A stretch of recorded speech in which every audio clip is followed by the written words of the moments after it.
Olá, este é o Poder Entrevista. Eu sou Kélia Calha, editora assistente do Poder 360 e vou entrevistar o João Brandt.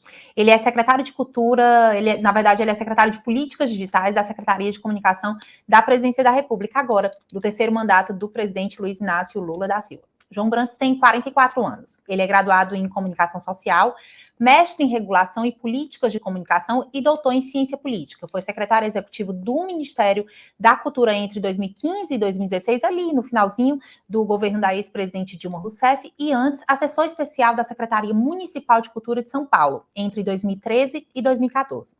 No final do ano passado, João Brandt participou da equipe de transição do terceiro mandato, como eu disse, do presidente Luiz Inácio Lula da Silva. Secretário, obrigada por estar aqui com a gente, A gente vai conversar um pouquinho sobre a sua área, que é uma área extremamente sensível ao governo, ao Brasil e ao mundo hoje, que são ali as fake news. Obrigada por estar aqui. Eu que agradeço, Kelly. Essa entrevista está sendo realizada ao vivo no estúdio do Poder 360 em Brasília e na data de hoje, 16 de maio de 2023. Para ficar sempre bem informado, inscreva-se no canal do Poder 360, ative as notificações e não perca nenhuma informação relevante. Secretário, eu começo essa entrevista perguntando o seguinte: o projeto da lei das fake news já existia antes do presidente Lula, chegar aqui para assumir o seu terceiro mandato, mas o governo comprou a ideia de aprovar esse projeto ali no Congresso Nacional, um projeto que já tinha passado pelo Senado, mas estava estacionado desde 2020, chegou a entrar ali em pauta, em votação, o regime de urgência ano passado, no comecinho do ano passado, já sob a relatoria ali do Orlando Brito, que Sim. É Silva, eu sempre confundo, Orlando Brito era um jornalista, o Orlando Silva, que é do PCdoB de São Paulo, mas ali na própria urgência ele foi vencido, Eu lembro que na época eu conversei com o líder do governo, e ele me disse que tinha uma ordem muito clara do hoje ex-presidente Jair Bolsonaro de não levar esse projeto para frente, Existe ali uma pecha de censura, enfim, a gente vai conversar um pouco sobre isso, E aí eu queria saber qual que é o interesse do Palácio do Planalto hoje para aprovar esse projeto, por que é relevante para o governo? Olha só, Kelly, esse é um projeto do parlamento, como você apontou. Ele nasce com o senador Alessandro Vieira em 2020, aprovado rapidamente no Senado e vai para a Câmara, onde está tramitando desde então. Na Câmara, ele se transformou num projeto, sobretudo, sobre transparência e responsabilidade na internet. Ele é um projeto que, até o ano passado, ele discutia muito como é que a gente pode ter uma moderação de conteúdo pelas plataformas mais transparente, mais democrática, e como é que a gente pode ter mais informações sobre o que as plataformas fazem. Esse ano, o que acontece é que há uma mudança significativa aí de cenário. Primeiro, nós tivemos o 8 de janeiro. O 8 de janeiro fez o governo entender a importância da gente avançar em projetos como esse, que buscam dar mais responsabilidade, cobrar mais responsabilidade das plataformas na sua atuação, para impedir conteúdos ilegais, que conteúdos ilegais se disseminem. Então, junto desse 8 de janeiro, nós tivemos, na verdade, também no final do ano passado, a aprovação pela Europa do que eles chamam de Ato de Serviços Digitais, que se tornou um marco de referência para o mundo sobre esse tema. Então, o que o governo fez foi, reconhecendo esse esforço já do parlamento, ele contribuiu com novos pontos que o projeto poderia ter, justamente para agregar como que a gente poderia aumentar a responsabilidade das plataformas e, ao mesmo tempo, tomar emprestado alguns dos pontos que a Europa aprovou para fazer com que o Brasil, apesar de não ter ainda um marco sobre plataformas, pudesse ter, ao aprovar esse texto do Orlando Silva, um marco já avançado, um marco que refletisse o que o mundo está fazendo nesse tema. Então, o nosso interesse foi, número 1, contribuir para o parlamento com sugestões, número 2, dar conta de enfrentar os conteúdos ilegais, e aí vale dizer, nós estamos falando de conteúdos ilegais como aqueles que afetam crianças e adolescentes, como aqueles que afetam e atacam o Estado Democrático de Direito, com coisas que já são crime offline, para que eles possam ser reconhecidos como um conteúdo que é crime online. Então, são esforços simplesmente de adequar o ambiente online para regras que já existem no mundo offline, vamos chamar assim. E apresentamos essas sugestões, o relator acatou uma boa parte delas, e nós achamos que o projeto está pronto para ser votado, e tem tudo para ser aprovado pela Câmara como um marco de referência que vai colocar o Brasil, junto com a Europa, à frente desse debate no âmbito global. Eu ia deixar, desculpa, essa pergunta para depois, mas já que você tocou no assunto, secretário, eu vou acabar também colocando logo. Existe uma discussão muito grande, a polêmica está muito em torno desse ponto também, o de que já há no ordenamento jurídico brasileiro, sobretudo no Código Penal, previsões para atacar ali, você, de certa forma, punir quem comete fake news, quem ali comete uma calúnia nas redes sociais. Por que esse ordenamento jurídico já posto e já consolidado não dá conta do ambiente digital? Ou ele dá conta e aí o Brasil precisa de mais uma legislação para ter uma segurança jurídica, digamos assim? Não, ele não dá conta. E vale dizer o seguinte, o projeto, apesar do apelido PL de fake news, ele pouco trata de fake news. Justamente porque esse é um tema polêmico e difícil de você diferenciar até onde é opinião, até onde eu estou fazendo uma informação fraudulenta, o que é simplesmente uma posição. Por isso que o PL não entra nisso. É importante que as pessoas entendam, o PL não tenta definir o que é desinformação e não cria um ambiente novo para regrar e tentar avaliar discurso das pessoas. Isso não está no projeto de lei. O que o projeto de lei faz e que não existe no ordenamento jurídico? Ele impõe para as plataformas um dever de cuidado sobre o ambiente digital. O que isso significa? Se você é concessionário de uma estrada, você não é responsável por todos os acidentes que acontecem na estrada. Mas se você não fez a sinalização, não cuidou do asfalto, não botou guardrail, etc., você pode ter algum nível de responsabilidade. Nem que seja subsidiária, né? Isso. Ao mesmo tempo, a mesma coisa num hospital. O hospital não é responsável por todas as mortes que acontecem lá, mas se há um surto de infecção hospitalar, ele tem uma responsabilidade. É isso que a gente quer que valha no ambiente digital.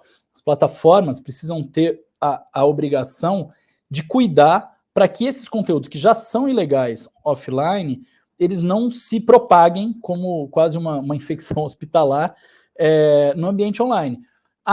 Essas leis já existem, mas hoje na prática você espera o dano acontecer, aí você pode pedir uma decisão judicial em cima disso, e aí você tem a plataforma só é responsabilizada se ela deixar de remover um conteúdo a partir de decisão judicial. Isso faz com que a gente só fique chorando sobre leite derramado. No caso das crianças, do ataque às crianças, nós vimos casos gravíssimos de apologia a crimes contra crianças e adolescentes se propagarem no ambiente digital e algumas das redes dizerem, olha, nós não entendemos isso como apologia. Como não entendem isso como apologia? Isso é um problema, estava afetando e mobilizando crianças e adolescentes para reforçarem e propagarem crimes. Então nós precisamos que as plataformas atuem de forma mais preventiva e menos simplesmente trabalhando com remoção quando o dano já está feito. Então o espírito da lei é esse e sobre isso não tem regulação nesse momento. O pedido de retirada de pauta por parte do relator, na semana, salvo engano, retrasada ali, né? Ele tornou evidente que a matéria não é consenso, né? O senhor considera que houve um erro de comunicação entre o governo, o Congresso e a sociedade, seja a sociedade organizada, seja a sociedade de pessoas comuns, né? Ou seja, tudo que o senhor está dizendo aqui para a gente, isso foi comunicado com eficácia pelo governo ou não foi, assim? Olha só, Kelly, primeiro que como esse não é um projeto do governo, nós não construímos um projeto, ele tem pontos que a gente não concorda necessariamente. Quais seriam, por exemplo, esses pontos com que o governo não concorda? Não, assim? Ele tem ali um protocolo de segurança, pontos que a gente acha que são um pouco imprecisos na maneira como estão definidos, ou a nossa proposta, enfim, nós tivemos uma contribuição ao projeto, e não nos cabe fazer comunicação ou ficar defendendo necessariamente com campanha, um projeto que não é nosso, é do parlamento, um projeto que o presidente Arthur Lira patrocina como um projeto de referência do parlamento. É um projeto que o Orlando Silva trabalha há 3 anos na relatoria dele. Seria, inclusive, injusto da nossa parte achar que isso é querer que o governo tivesse qualquer protagonismo. Mas nós achamos sim que é importante que o projeto passe. E acho que, de fato, há uma questão de comunicação, mas eu não diria que é um problema de comunicação em abstrato. O nosso problema é justamente o seguinte: uma parte do parlamento resolveu fazer uso político e campanha política em cima de um projeto, trazendo um monte de mentira e desinformação sobre o texto, falando de coisas que o texto nunca propôs, para tentar evitar qualquer tipo de regulação sobre ambiente digital. É importante dizer que 80% da população é a favor de que as plataformas sigam regras mais rígidas, e nós precisamos avançar nessa direção. O Brasil, com as regras que tem, as plataformas não têm nenhum incentivo a cuidar desse ambiente digital. E isto é um problema para a sociedade brasileira. Por isso que reforça aquele estereótipo de que a internet é terra de ninguém, né? Terra sem lei, né? Esse argumento é muito utilizado. Ele ainda que ele seja um pouco categórico, porque nós temos algumas leis que valem para o ambiente digital, o Marco Civil da Internet é um exemplo, mas ele é uma lei que não promove, do nosso ponto de vista, o melhor equilíbrio de direitos, porque você precisa, ao mesmo tempo, garantir a liberdade de expressão da população. Você não pode criar qualquer tipo de restrição que não seja baseado no que a lei estabelece em preocupações de equilíbrio de direitos, mas você também precisa justamente proteger crianças e adolescentes, você precisa fazer com que tenha instrumentos, caso a rede passe a ser usada para propagar crimes. Então, nesse sentido, você precisa de um ambiente equilibrado. Esta legislação não existe, e isso faz com que muitas vezes as pessoas tenham essa percepção de que a internet é terra sem lei, porque veja, no ambiente offline, reparação ou processos na justiça são um dos elementos que você usa para garantir direitos. Você tem a polícia na rua, você tem os próprios... Você é dono de um shopping, você vai tentar ter regras para que não tenha... para que prevaleça a lei dentro do seu espaço. Você é dono de uma empresa, você é responsável minimamente pelo convívio dos seus funcionários e pela lei ali. Se as plataformas, que são as únicas que têm capacidade de incidência nesse ambiente online, não são responsáveis, nós, de fato, ficamos ao Deus dará. No início desse ano, depois dos acontecimentos, né, do 8 de janeiro, o governo do presidente Lula iniciou um trabalho de sugestões ao texto, né, o senhor até se referiu há pouco ali. Eu lembro até que teve no finalzinho de janeiro, salvo engano, um episódio que foi muito polêmico do próprio ministro da Justiça e Segurança Pública, Flávio Dino, querendo fazer uma espécie de, me corrija se o termo for errado, né, foi impreciso, de regulamentação via MP. Gerou um ruído muito grande, porque via MP são casos muito específicos e o tema já é sensível, de repente você lança uma proposta, discutir regulação ali via medida provisória, um ato unilateral, né, que depois vai ser discutido pelo Congresso, mas já começa a fazer efeito logo na data da publicação, né, então teve esse ruído. Quais as principais mudanças propostas dentro desse bojo aí de discussão lá do Ministério Público, lá do Ministério da Justiça e Segurança Pública, lá da SECOM, a esse texto em que trabalha o deputado, né, relator Orlando? Olha, de fato, o Ministério da Justiça é um dos protagonistas dessa história. O Ministério tem tido uma ação muito importante na proteção de direitos no ambiente digital. O ministro Dino, a Estela Aranha, que é assessora para temas digitais, tem liderado isso internamente e tem liderado, eu e Estela dialogamos todos os dias, justamente pensando nos melhores caminhos para fortalecer o projeto do Orlando. A proposta que o governo encaminhou no final de março ao relator, ela trazia 3 novidades. A primeira é esse dever de cuidado, aquele exemplo que eu dei dos hospitais ou das estradas, para alguns crimes que já são crimes offline e que são, de certa maneira, temas pacíficos para a sociedade. Combate ao racismo, proteção de criança e adolescente, combate à violência contra a mulher, combate àquela incitação a suicídio e automutilação, proteção da saúde pública. Até no jornalismo a gente tem muito critério quando você vai publicar uma matéria sobre suicídio, você tem muito critério para você não encorajar um ato numa pessoa que está meio que na iminência de realizar. E você tem estudos mostrando que algumas redes bastante acessadas por crianças e adolescentes têm tido rapidamente, se você for seguindo o que o algoritmo te leva, você leva conteúdos de incitação à automutilação e até suicídio. Então, nos parece esse um tema caro, é um tema que as próprias redes já têm, em geral, algumas políticas para isso, mas nós precisamos que elas sejam mais cuidadosas. Então, essa noção de dever de cuidado. Segunda noção, inspirado no modelo europeu, uma ideia de que você precisa agir mais preventivamente do que para remediar. Então, a velha máxima de que prevenir é melhor do que remediar fazendo valê-la para o ambiente digital. O que significa? Eu preciso entender quais são os riscos sistêmicos que a minha atividade produz. Então, isso vale no setor financeiro, vale na regulação ambiental, isso passaria a valer no ambiente digital. É dizer o seguinte, olha, eu tenho um algoritmo, ou o meu funcionamento da rede, ele está sempre gerando um engajamento negativo que está levando ao crescimento, por exemplo, de depressão entre adolescentes. Nós vimos esse exemplo nos Estados Unidos, vimos como o Facebook a Meta tinha essas informações na época nunca divulgou isso publicamente. Então, esses elementos de fazer com que as redes sejam ambientes cada vez melhores e mais seguros, especialmente para crianças e adolescentes, eles passam a ser uma obrigação das plataformas. Isso também foi uma sugestão que a gente encaminhou e que o relator assimilou. E nós temos a ideia de manter aquilo que no projeto já é uma promoção, um fortalecimento da liberdade de expressão. A ideia de que você tem que ter mais transparência, tem que ter uma moderação de conteúdo que te explique cada vez que houver uma suspensão uma remoção de conteúdo, uma suspensão de conta. Então, tudo isso nos pareceu absolutamente importante. Nós apresentamos propostas de reforçar aquilo que já estava no texto. Basicamente, esse foi o conjunto de sugestões do governo.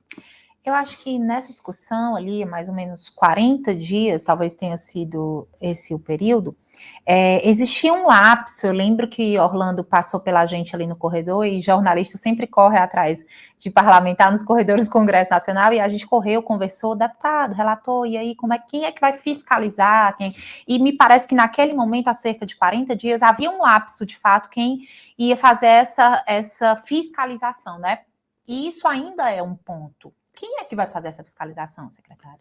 Olha só, na nossa proposta, a gente acha que nenhum órgão deve olhar para conteúdos das pessoas. Ninguém deve ficar avaliando se aquilo que você falou é verdade ou mentira. Isso não está fora do projeto. Ninguém deve ficar avaliando se o conteúdo do fulano deve ou não ser mantido online, a não ser as próprias plataformas ou uma entidade de autorregulação. Essa é a nossa proposta. Ao mesmo tempo, você precisa de algum órgão para olhar para as obrigações que a lei impõe às plataformas. Aquelas obrigações precisam ser supervisionadas. Então, se eu estou dizendo que o Facebook, o Instagram, o Twitter, o YouTube vai ter que cumprir determinadas regras, eu preciso ter alguém que olhe e fale, está cumprindo ou não está cumprindo. Se não está cumprindo, você tem algum tipo de sanção. A nossa proposta é que isso fosse feito por uma entidade autônoma de supervisão, ou seja, independente do poder público, independente da administração direta, e com capacidade de ter os instrumentos para lidar com essas obrigações, para supervisionar essas obrigações. Isso gerou um grande mal-entendido. Na verdade, não é um mal-entendido, houve uma campanha difamatória e de desinformação sobre isso, falando, estão se criando o Ministério da Verdade, que é uma bobagem. Quem lê o texto sabe que isso não para de pé um segundo, mas isso fez com que esse elemento fosse tirado do texto. Qual que é o problema? O Congresso esse projeto nasceu no Congresso Nacional, então tem visto de iniciativa, ele não pode ficar dizendo em detalhes quem vai fazer o quê e tal. Então, nossa sugestão é que eles tragam as proteções que o Congresso achar que precisam ter para que esse órgão de supervisão, primeiro, não cuide de conteúdos individuais, e essa é uma proposta que veio do governo, que eles possam repetir e repercutir isso, acho que é positivo para todo mundo, e que eles possam indicar se houver alguma orientação mais geral sobre quem deve cuidar, mas me parece que, até por vício de iniciativa, não vai caber ao Congresso ficar detalhando muito essa função. Nós achamos que, em qualquer caso, deve ser um órgão autônomo, alguém que que não esteja controlado por qualquer governo. Mas se não ficar previsto no projeto, a gente entra naquela margem de discussão discricionária, que vai caber a algum ente, não se sabe qual, agir muito dentro do espectro da discricionariedade e não daquele espectro de rol taxativo, né? Quando a gente fala de penalidade, de punição, é importante que você tenha um cerco fechado Mas as sanções estão né? definidas. As sanções estão definidas no texto, estão bem definidas. Me parece que o que o Congresso entender que são garantias importantes que eles querem gerar, o Congresso deve apontar no texto.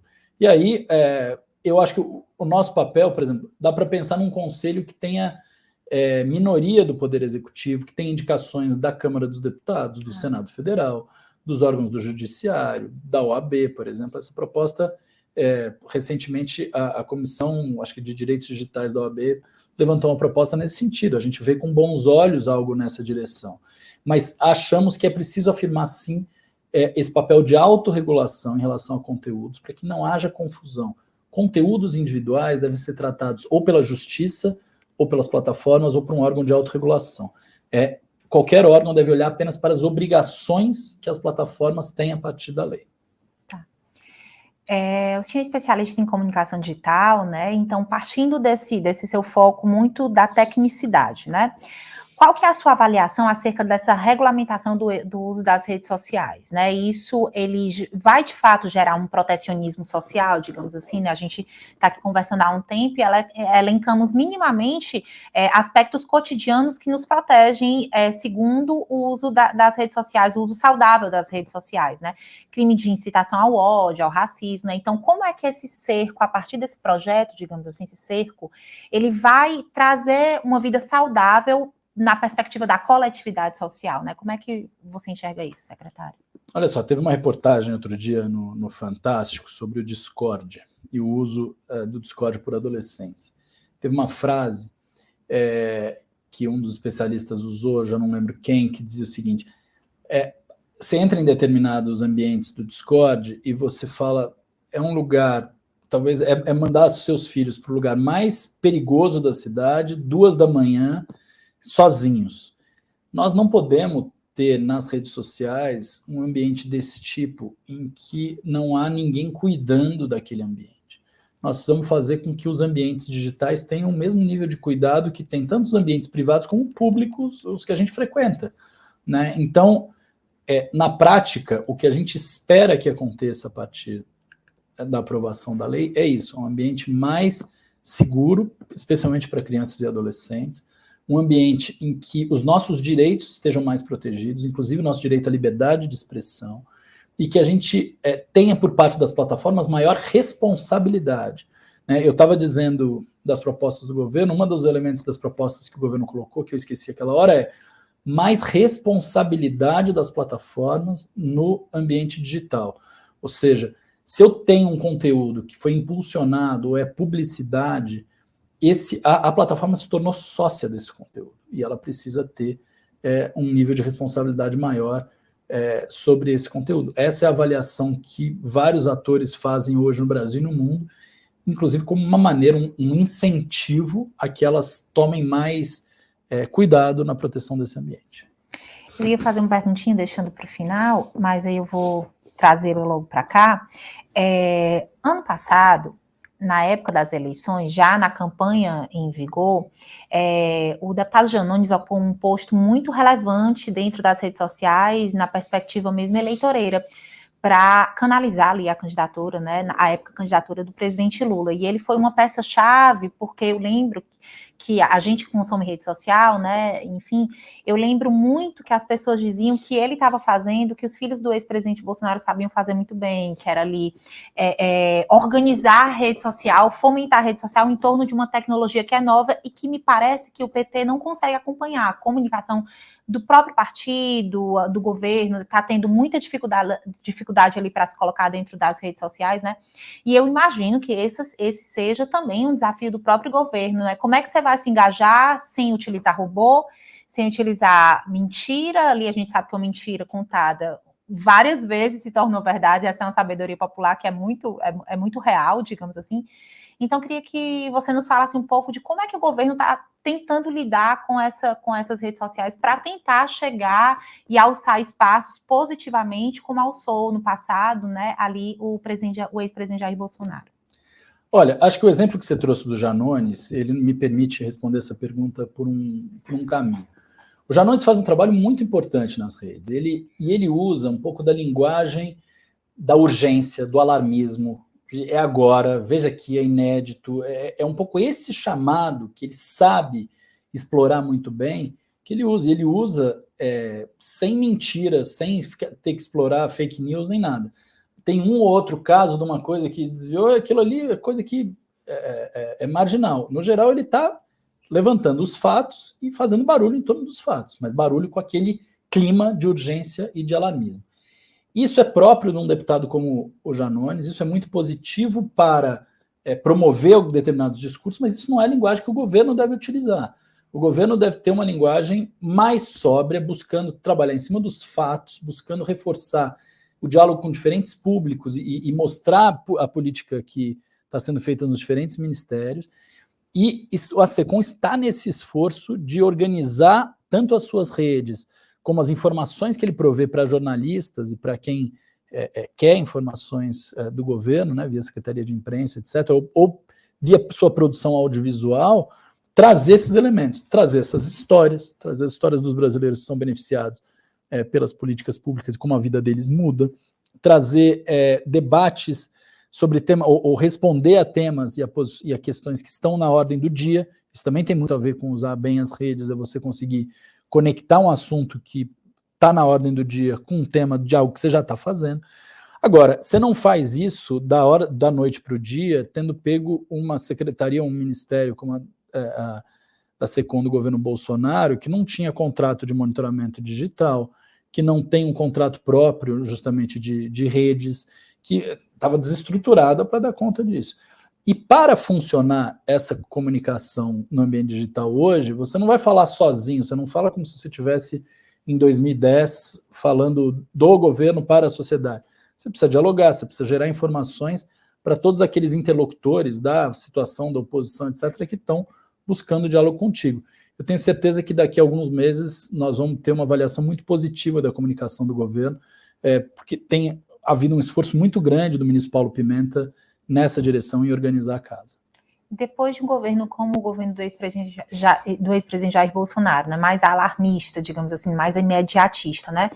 Será que essa comunicação mais tradicional, que é uma comunicação que pode ser um modelo ótimo para a TV, para vídeos ali no YouTube, enfim, mas de fato para Instagram, Twitter, será que essa comunicação mais leve, digamos assim, não sei se eu estou conseguindo me fazer entender, né? Ela vai pegar, ou seja, a gente vai voltar para um ambiente desse em que o alarmismo vai ser algo que não vai ser tão procurado, tão necessário, e a gente vai entrar num aspecto mais de publicidade, como sempre foi, né? Será que essa chave vai ser virada? Mas olha, eu acho que nós não podemos voltar a 2010. Nós precisamos fazer uma comunicação moderna, mas baseada no que é o espírito desse governo, que é união e reconstrução. Você não faz união gerando cisão nas famílias, gerando polêmica todos os dias para rachar a sociedade. Você não promove união distribuindo mentiras, como fazia o governo anterior, distribuindo ataques aos seus adversários o tempo inteiro. Você promove união defendendo o Brasil, defendendo aquilo que a população precisa em termos de políticas públicas, precisa ter suas necessidades atendidas. E isso significa, sim, apostar num diálogo e numa comunicação que seja quase baseado num diálogo, numa cultura de paz. É estender a mão para os adversários que são leais à ideia da democracia. As pessoas não precisam pensar igual. Que ótimo que pensam diferente. A democracia justamente é um ambiente para quem pensa para lidar com as diferenças, mas para lidar com as diferenças com um compromisso com as regras do jogo. Quem não aceita as regras do jogo é que está fora. As pessoas estão fora por opção delas. Quem aceita as regras do jogo, quem quer discutir os temas, quer discutir se o arcabouço fiscal deve ser para um lado ou para o outro, para quem quer discutir se a reforma tributária deve ser, isso tudo é parte do jogo. E o governo precisa ter capacidade de dialogar com todos os brasileiros e brasileiras, né, sabendo que ele vai valorizar esse espírito de união e reconstrução. Então, alguns vão dizer assim, mas isso não combina com o modelo de debate das redes sociais. Talvez seja verdade, não combina, mas nós não precisamos também ser 100%, seguir 100% essa lógica das redes, que no fundo nos trouxe para um buraco. Do ponto de vista da sociedade, nós geramos um processo de corrosão do tecido social, nós geramos ameaças de golpe explícitas e agora cada vez mais documentadas por parte do governo Bolsonaro, de maneira gravíssima, atentando, na verdade, a própria democracia brasileira. Nós geramos um ambiente em que as famílias se deterioraram em termos das suas relações. Nós não podemos ter isso. Nós precisamos apostar num Brasil mais unido, com foco em quem mais precisa, nas políticas para quem mais precisa, e com capacidade de se unir naquilo que a gente tem de essencial, na nossa solidariedade, na nossa fraternidade entre irmãos que somos. Acho que é nessa direção que o governo vai e acho que é uma aposta correta. Tá, vou avançar aqui, porque senão o Lourenço e o Vitor vêm já puxar a minha orelha e vão tirar do meu próximo programa, né? O debate, a gente já falou um pouquinho disso, né? Mas retomar aqui, o debate ele é bastante concentrado nas Big Techs, né? Como você mesmo colocou, secretário, vou chamá-lo de você, né? Não quero chamá-lo de senhor, eu até chamei, mas não quero. É muito concentrado nas Big Techs. Talvez por isso haja ali um lobby muito grande para não aprovar o projeto, né? Mas aí a oposição também se colocou já com um novo projeto, né? Ali a oposição que está muito alinhada às Big Techs, aos interesses das Big Techs, já se colocou ali para apresentar um projeto. Tem alguma discussão de que o governo federal faz parte hoje, tentando, nessa missão de aprovar esse projeto de lei, tentando agrupar sugestões da oposição, ressalvas das Big Techs e defendendo ali conteúdos importantes do que já está posto dentro do projeto? Tem essa articulação já acontecendo? Nós estamos em diálogo com as empresas, nós estamos em diálogo com o parlamento. E, assim, basicamente, quem tem feito essa articulação dentro do parlamento é o relator, o deputado Orlando Silva, tem conversado com as bancadas, etc. O governo tem todo o interesse em esclarecer eventuais pontos que ele tenha contribuído e que estejam incorporados ao projeto. O governo tem interesse em avançar no diálogo com as empresas para entender quais críticas que elas estão fazendo podem, de fato, ressoar em termos de trazer algum elemento que possa ser aperfeiçoado no projeto. Nós não aceitamos um jogo que sai do debate construtivo e vai para um ataque baseado em mentiras ou baseado no abuso de poder econômico. Isso nos parece muito prejudicial.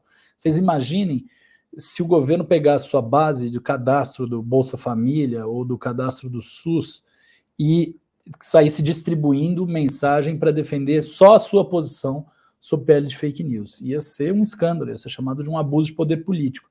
Nós estamos vendo isso acontecer com parte das Big Techs. Então, esse clima não interessa a nós, e eu acho que eles já entenderam também que não é positivo para o debate, não é construtivo.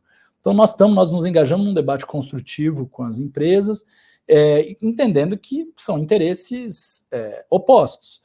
E o que a gente entender que a gente tem como chegar num acordo, nós vamos oferecer ao relator Orlando Silva como um caminho possível, inclusive, para distensionar o debate em torno do projeto.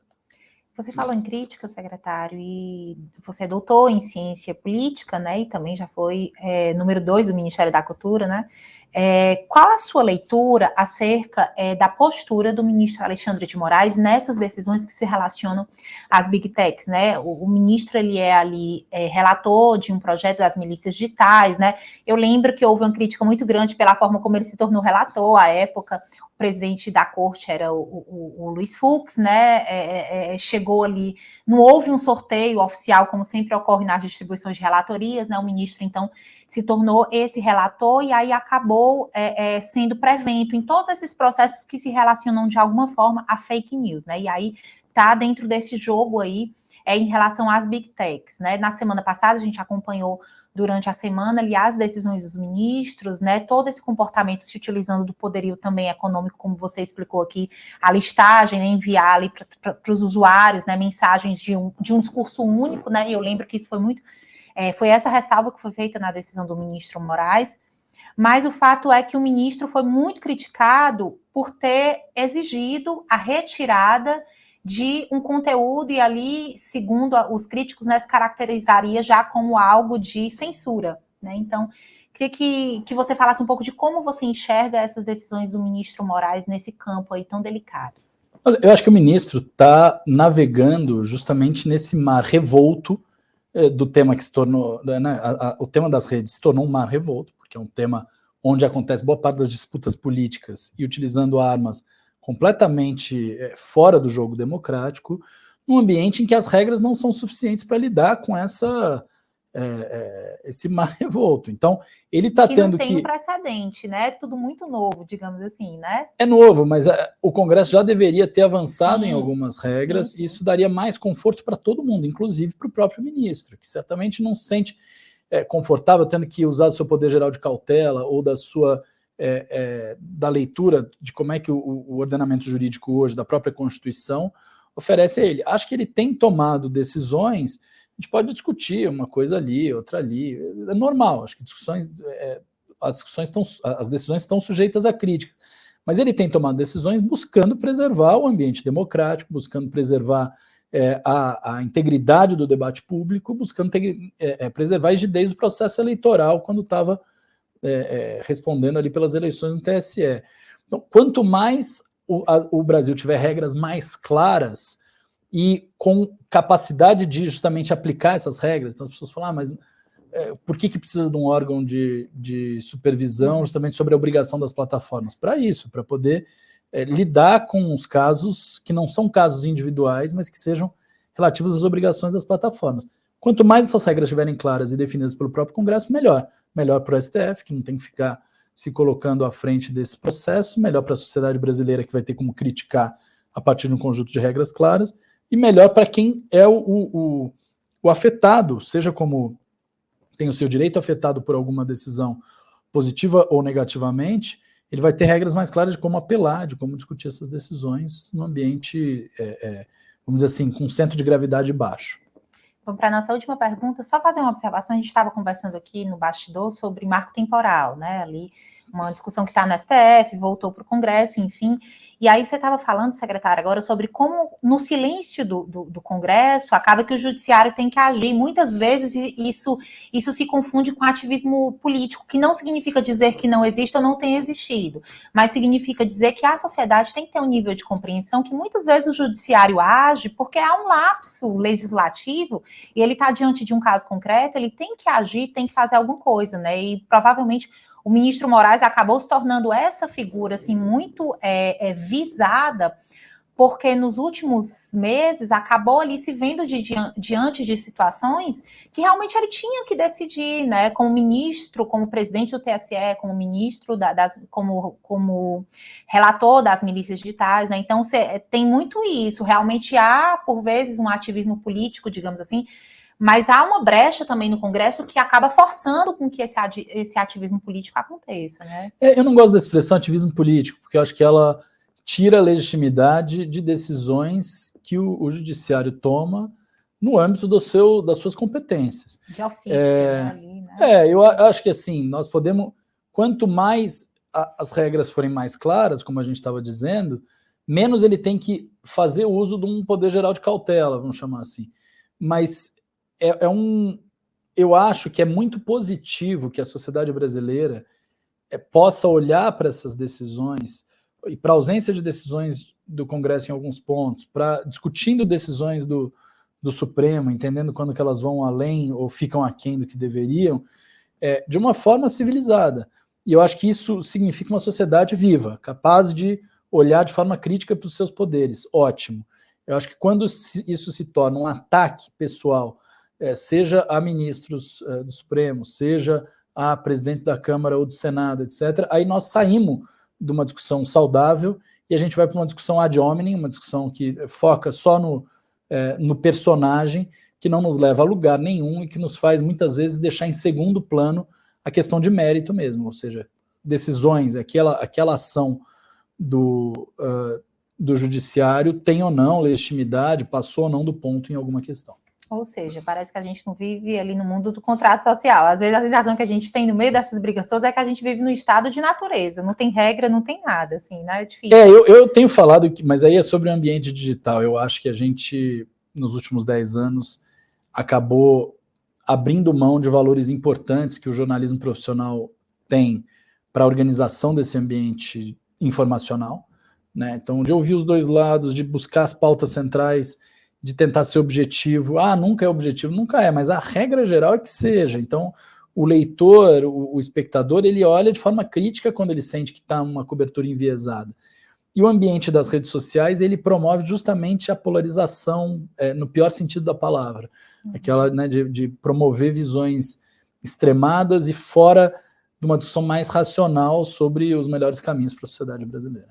Então, minha última pergunta, né?